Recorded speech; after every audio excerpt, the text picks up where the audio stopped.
From Upper Michigan Source, this is your Sports on Demand for Wednesday, November 6th. I'm Mike Ludlum. High school volleyball districts took place in at least half of the counties of the Upper Peninsula last night. We're going to start in Division 4 in Alger County. Rapid River edged Munising 3-2 and 15-11 in the fifth for the Rockets.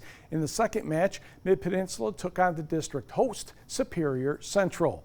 Now count carefully, Mid-Peninsula and White only has 7 players, and they play pretty well. First set, Chevy Koski, Daisy Anglin to Cameron Crosdale, and her kill goes off the block and down for a point. 1-0 Wolverines. For the Cougars and Coach Chris Bray, Willow Passanen, Diane Augustin to Eddie Rondo, and that one just hits the floor. Cougars still trail 3-2. Cougars try to run another play for Eddie Rondo, but the Wolverines' Kennedy Anglin isn't buying any of that. Quick little roof, and Mid-Penn leads 6-2.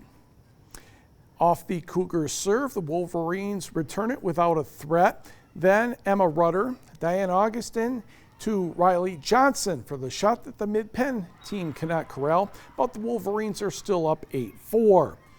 Nice dig coming up here by Carly Prater. Ball caroms around the net. Then Daisy Anglin finds a good spot. SC cannot recover. Mid-Penn swept the match 3-0. The Wolverines will meet Rapid River for the district title tonight at Superior Central High School in Eben. To the numbers. Stevenson over North Dickinson 3-1. Kearney Nato blanks Forest Park 3-0. The two winners meet in the district final tonight at Stevenson. Also in Division 4, Chassell 3-0 over Dollar Bay. Jeffers tiptoes past Lake Linden Hubble 3-2, 16-14 in the fifth. This district final is Friday at Chassell. Also another district final that will be Friday. We'll have UN Trout Creek against Wakefield Marinisco. Both teams won their matches 3-0 over Ontonagon and Watersmeet respectively. Over in St. Ignace, the Saints and Pickford Panthers advanced to tonight's district final with 3-0 wins. Over at Newberry, it was a start that over. No, don't start over. Let me catch up here. Go back. One score board. Okay. Over in St. Ignace, the Saints defeated Detour 3-0. Pickford did the same to Mackinac Island. This district final is tonight in St. Ignace.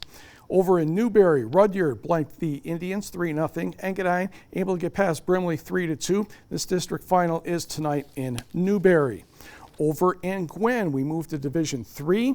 Manistee defeated Ishpeming 3-0. Bark River Harris fell to Gwin 3-0. This district final is tonight in Gwin. Over in Ironwood, Ironwood upends Iron Mountain 3-1. Calumet no trouble with Hancock 3-0. This district final is Thursday in Ironwood. Meanwhile, in Division 2, Escanaba over Kingsford 3-1. Menominee blanks Gladstone 3-0. This district final is Friday at Menominee.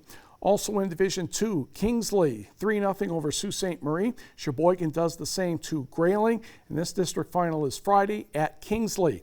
And in Division 1, Marquette gets a 3-0 win over Petoskey, getting revenge from last year in the district. Siler Ruska had 14 kills, and this district final is tonight in Petoskey against Traverse City Central. The Trojans defeated TC West 3-1. The high school football playoffs can have close finishes in the first round, but not always. Lakeland and Hubble and Ishpeming rolled 2 easy victories last week. They meet in a Division 8 district final in Ishpeming on Saturday. If you don't remember, back in early September, Ishpeming scored with less than 10 seconds left in the fourth quarter and made the 2-point conversion to win 36-34. Ishpeming comes into this game with an 8-2 record after rushing past Bark River Harris last Friday. The Hematites know they did not play their best in the first matchup with the Lakes. Our D-line and linebackers, we didn't play the best. I mean, we definitely made a lot of mistakes, very many. And on offense, we missed a lot of blocks and didn't run plays right, and that we almost shot ourselves in the foot. I think it's going to be a really good game, be really physical on the line. It's all just going to come down to which line's going to win the game. It's going to take our best and maybe a little more. because we all know that they're bringing their best. Everyone knows we had a heck of a game with them early in the year up at our place, but they're playing really, really well right now, but so are our kids. We're playing with house money. We're going to go down there and play them and give it the best shot we got, and at this point I'm going to take my chance with my team. Lake Linden's a well-coached team. They have a great program up there. They're going to get after us on defense. They run a full house T offense, which is a lot of misdirection back there, so I expect the same thing that, a lot of the same thing that we've seen already. Lake Linden Hubble earned revenge with last Saturday's 36-14 victory over West Iron County. The question remains, can the Lakes chalk up another revenge win?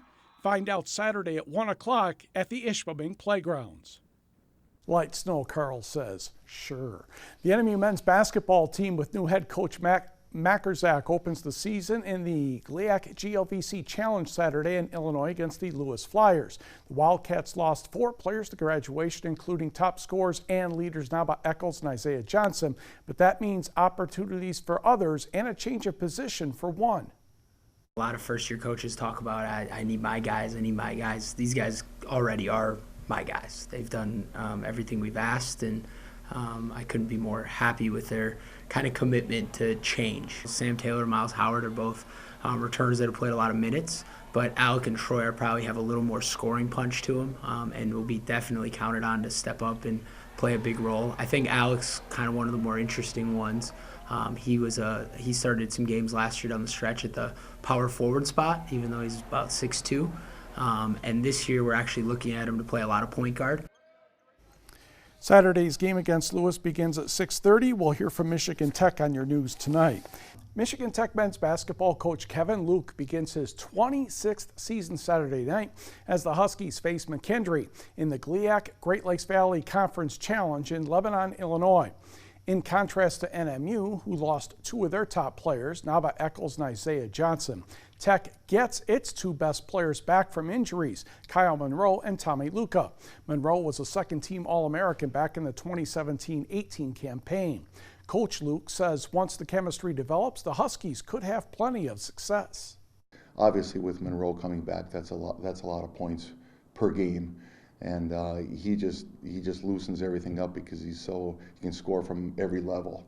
And with Luke coming back and getting the basketball in the right hands of the right people at the right times is critical. And provided they stay healthy, things are going to go well. And Dawson Bilski and Trent Bell, Isaac Appleby, and all these guys that got those valuable minutes last year are really good options.